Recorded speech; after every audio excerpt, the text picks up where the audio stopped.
Hello friends, আমার চ্যানেলে সবাইকে স্বাগত। আশা করি তোমরা সবাই ভালো আছো, ভালো থেকো, সুস্থ থেকো। তো আজকে ভিডিওটাকে শোনো, কথাগুলো শোনো, তারপর উত্তর দিচ্ছি। আসসালামু আলাইকুম, আমি রিঙ্কু নিউটেস পেজ থেকে চলে আসলাম। তো রিঙ্কু নিউটেস নামে আমার একটি ইউটিউব চ্যানেল ছিল। সেই ইউটিউব চ্যানেলে আমি অপবিশ্বাসকে নিয়ে ভিডিও করি, অপবিশ্বাসকে নিয়ে বিভিন্ন মন্তব্য করি। তো এটা হয়তো আমার ভুল, আমি করি না, হাজার হাজার মানুষ করে। তো আমার যদি এটা ভুল হয়ে থাকে তাহলে সরি, ঠিক আছে। যদি আমি একা করে থাকি, এই বাংলাদেশের মধ্যে অপবিশ্বাসকে নিয়ে ট্রোল যদি আমি একা করে থাকি তাহলে সরি, আমার ভুল হয়ে গেছে। দয়া করে অপবিশ্বাসকে আমি একটি কথা বলতে, ভিডিওটা অপবিশ্বাসের জন্য বানানো হচ্ছে। এই দয়া করে অপবিশ্বাসকে একটি কথা বলি, আপনি যদি স্টেক মেরে থাকেন তাহলে স্টেকটা তুলে দেন, আমার চ্যানেলটা ঠিক হোক, স্টেকটা তুলে দেন। তো আমি যতটুকু পারি শালীন হয়ে আপনার ভিডিও বানাবো। আপনি যেহেতু একজন শালীন নারী, আপনার ভিডিও শালীনভাবেই করা হবে। তো আপনি কিন্তু আমার স্টেকটা, তারপর যে রিপোর্ট মারছেন, এগুলো মনে করেন আমার তুলে দেন, তুলে দিলে আমি ভিডিওটা কন্টিনিউ করতে পারবো, ঠিক আছে। আর যদি স্টেকটা না তুলেন, অনেকে আমাকে ফোন দিয়ে হুমকি দিচ্ছেন, আমি যদি ভিডিও ডিলিট না করি আমি রাস্তায় বেরোতে পারবো না, আমাকে মারবে, আমাকে খুন করবে, বিভিন্ন ভাষায় গালাগালি করছেন। তো আমি একটা কথা বলি, আমি আজকে একটা কথা বলি, আমি যদি মরে যাই, আমি কালকে যা সাধারণ ডায়েরি করবো যে আমি আমার মৃত্যুর জন্য দায়ী থাকবেন শুধু মিডিয়ার লোক, মিডিয়ার এক মহিলার নাম হলো অপবিশ্বাস। আমার মৃত্যুর জন্য দায়ী থাকবেন অপবিশ্বাস। যদি আমার কখনো কিছু হয়ে যায় সেই জন্য দায়ী থাকবে অপবিশ্বাস, এবং আমার ফ্যামিলিরও যদি কিছু হয়ে থাকে সেই ক্ষেত্রে দায়ী থাকবেন অপবিশ্বাস। কারণ অপবিশ্বাস ছাড়া আমার কোনো শত্রু নাই। অপবিশ্বাস এখন বিভিন্ন ছেলেপেলে লাগাই দিচ্ছে, অপবিশ্বাসের ম্যানেজারও ফোন দিছে, ফোন দিয়ে আমার বিভিন্ন আবিজাবি কথা বলতেছে, আবার বলতেছে ফোন রেকর্ডিং যদি তুই ফাঁস করিস তোর খবর আছে, এটা সেটা বিভিন্ন কথা। আস্তে আস্তে আমি সবকিছু ফাঁস করবো, ভিডিওটা সবার কাছে রাখবেন, সবাই আমাকে সাপোর্ট করবেন, আমি বাঁচতে চাই। প্রথম কথা হচ্ছে, তুই কোন বালেশ্বরী রে যে অপবিশ্বাস তোর পেছনে পড়ে থাকবে? অপবিশ্বাস তোর মানে তোকে থেট দেবে তার ম্যানেজারকে দিয়ে? অপবিশ্বাসের ম্যানেজারের কি লেভেলটা কমে গেছে নাকি যে তোর মতো একটা অখাদ্য মার্কা মহিলাকে ফোন করতে হবে? আর তুই মরে গেলে বা তোর ফ্যামিলির কিছু হলে অপবিশ্বাস দায়ী থাকবে? তোর মতো এক বালেশ্বরীর কিছু হলে তার তোর ফ্যামিলির কিছু অপবিশ্বাস দায়ী থাকবে? তুই এরকম ভিডিও করে গেলি আর বাংলাদেশ যাবে, বাংলাদেশের আইন যাবে অপবিশ্বাসকে ধরতে। তো এরকম বালছাল কথাবার্তা, এরকম ভুলভাল চিন্তাধারা একটু দূর কর। কারণ তোর মতো অনেক বালেশ্বরী আছে, তোর মতো অনেক বালচাল মহিলারা আছে যারা অপবিশ্বাসকে নিয়ে নেগেটিভ ভিডিও বানায়, অপবিশ্বাসকে নিয়ে নোংরা কথা বলে। তুই তো সবে 2 দিনের যুগী, তোর আগেও বুবলির পরকীয়া রানীর ভক্তর অনেক নোংরা মহিলারা অপবিশ্বাসকে নিয়ে নোংরা ভিডিও বানায়। আর এখন তো মৌয়া সুলতানা এক চুতমারানি বেশি নোংরা ভিডিও বানায়। তো সেই সমস্ত লোকদের অপবিশ্বাস কিছু করছে না, তোর মতো এক বালেশ্বরীকে কেন করতে হবে? অপবিশ্বাস তোদের মতো বালচালদের পাত্তা দেয় না। অপবিশ্বাস এখন লন্ডনে আছে, বুঝছিস? লন্ডনে। বাংলাদেশের কোনো নায়িকা আজ অব্দি লন্ডনে বাংলাদেশকে প্রেজেন্ট করতে গেছে? যায়নি। তো বাংলাদেশ একটা ছোট্ট দেশ, সেই ছোট্ট দেশটাকে প্রেজেন্ট করতে গেছে নায়িকাদের মধ্যে অপবিশ্বাস।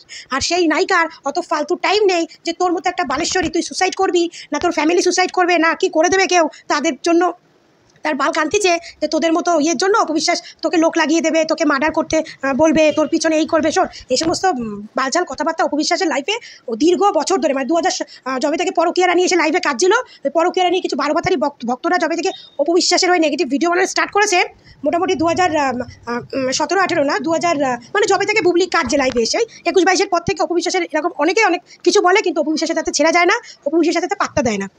এটা হচ্ছে বড় কথা। আর অপবিশ্বাসের ম্যানেজারের অত টাইম নেই যে তোর মতো একটা ফালতু মহিলা কী করবে, কোথায় যাবে তার পেছনে ঘুরে বেড়ানো। তুই মরবি বা তোর ফ্যামিলিকে কেউ মারবে বা কেউ কিছু করবে সেটা তুই দেখ। তুই যা নোংরা ভিডিও করিস, তুই যা বাজে ওয়ার্ড ইউজ করিস, যে কোনো পাবলিক। আর অপুর ভক্ত বাংলাদেশে ছড়িয়ে ছিটিয়ে আছে, অপুর কোনো ভক্তই তোকে থেট দিতে পারে, তোকে ভয় দেখাতে পারে, করতেই পারে। ভাই, আমি যাকে ভালোবাসি তাকে যদি কেউ গালাগাল দেয়, নোংরা কথা বলে, তুই আছিস, কয়েকটা পরকীয়া রানীরা আছে যাদের মানে বিছনায় শোয়া, লোকের সামনে শোয়াটা কোনো ব্যাপার না। এই জন্য তোদের মুখ থেকে নোংরা গালাগাল বেরোয়। আর এমন গালাগাল দিস তোরা যে অপু ভক্তরা চুপ থাকতে পারে না। হয়তো কোনো অপু ভক্তরাই তোকে থেট দিচ্ছে, আর তুই ডাইরেক্ট চলে গেছিস অপুর কাছে। অপু তোর স্ট্রাইক মেরেছে, এই মেরেছে, ওই মেরেছে। অপুর খেয়ে দিয়ে কাজ নেই। অপুর নাম করে বাংলাদেশে কয়েক কোটি মানুষ অপুর নাম করে ভিডিও বানিয়ে পেটের ভাত চালায়, আর অপু তাদের পেটের ভাত কেড়ে নেবে। অপু নিজেই তোদেরকে পেটের ভাত দেয়। অপু নিজেই বলে আমি এমন কিছু করবো, তোমরা আমাকে নিয়ে কন্ট্রোভার্সি ভিডিও করো, সেটা আমি চাই, তোমাদের পেট চালাও। আর অপু সেখানে তোকে স্ট্রাইক মারবে, এই মারবে। এই সমস্ত গল্প বাদ দে। আরে সোশ্যাল মিডিয়ায় এসে যে সমস্ত বাজিস, তুই কিছু ভিডিও করবি, সেই ভিডিও থ্রুতে অপবিশ্বাসের হয়ে শাস্তি হবে, কিছু হবে। তো এই সমস্ত বালচালের চিন্তাভাবনা বাদ দে। তোর মতো বালচালের জন্য অপুর কাছে কোনো আইন যাবে না। তোর মতো হাজার একটা বালচাল না অপুর পেছনে ঘুরে বেড়ায়, বুঝছিস? অপুকে নিয়ে যখন ভিডিও বানিয়ে খাস, সংসার চালাস, পেট চালাস, তো অপুকে গালাগাল দিস। তুই চুতমারানি সবাই গালাগাল দিতে পারবি, যখন তোরে সোশ্যাল মিডিয়ায় লোকে গালাগাল দেবে তখন তোর গায়ে লাগবে? তো ইট চুললে পাটকেল তো তোর খেতেই হবে। তুই যেমন গালাগাল দিস লোককে, তেমন লোক তোর পেছনে পড়েছে। যেমন কর্ম করেছিস তেমন ফল পাবি, এটাই স্বাভাবিক। তুই অপবিশ্বাসকে এখন ব্লেম দিবি, আর তোর ব্লেম শুনে মিডিয়া গিয়ে তোর উপর ঝাঁপিয়ে পড়বে। মিডিয়ারা তো বালছেরার সময় নেই, বুঝিস? আর তোর মতো বালছা ছেড়া লোকেরা না এক্সে বার্গারে ঘুরে বেড়ায়, বুঝলি? তো ইট চুললে পাটকেল খাবি। যেমন অপবিশ্বাসকে নিয়ে নোংরা ভিডিও বানিয়েছিস, গালাগাল দিয়ে ভিডিও বানিয়েছিস, তেমন তোর সাজা, বুঝেছিস? আর তোকে কে মারবে না ধরবে না তো পুরোপুরি তোর ব্যক্তিগত ব্যাপার। তুই যা থানায় জাগিয়ে ডায়েরি কর, যেরকম আমাকে থেট দিচ্ছে, আমাকে মেরে ফেলার হুমকি দিচ্ছে, সে কি অপবিশ্বাস দিচ্ছে? খুব সস্তা না? এই যে পরকীয়া রানী বাড়ি সব বুবলিকে নাকি মার্ডার করবে, সেই নিয়ে সোশ্যাল মিডিয়া তোলপাড় করে বেড়াচ্ছে, কিছু যাচ্ছে? তারা তো সেলিব্রিটি, তারা তো সেলিব্রিটি, তাদের নাকি অপবিশ্বাস মার্ডার করে ফেলবে, সোশ্যাল মিডিয়ায় ঘুরে বেড়াচ্ছে। কার অপবিশ্বাসের কোনো বাচ্চা গেছে?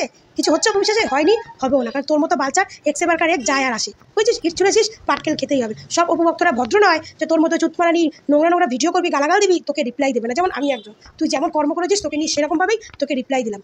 তো যদি মানে ভালো হোস, এখনও শুধরে যা সময় আছে, শুধরে যা।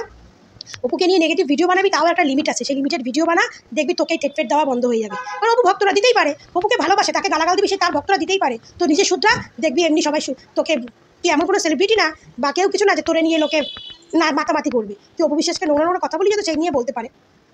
তো যাই হোক, পরকীয়া রানীর ভক্ত, সেটা প্রমাণ করিস না, এখনো সময় আছে, শুদ্ধে যা, ভালো ভিডিও বানা। অপুকে নিয়ে নেগেটিভ বানাচ্ছিস, বানা, সেটাকে ভদ্রভাবে প্রেজেন্ট কর। যেমন নোংরাভাবে বানাবি তেমন নোংরা রিপ্লাই পাবি, নোংরা পাবি, এটা তো স্বাভাবিক, এটা তো হয়ে আসছে। তো এ নিয়ে এই সমস্ত মরে যাবি, অপু বিশ্বাসকে ভয় দেখাচ্ছিস, অপু বিশ্বাস দায়ী, এই সমস্ত বালির ভয় কাউকে দেখে, এটা অপুও ভয় পায় না, আর অপুর ভক্তরা তো কোনোদিনও পায় না। তো যেখানে থাকিস ভালো থাকিস, এখনো শুদ্ধে যা, সময় আছে।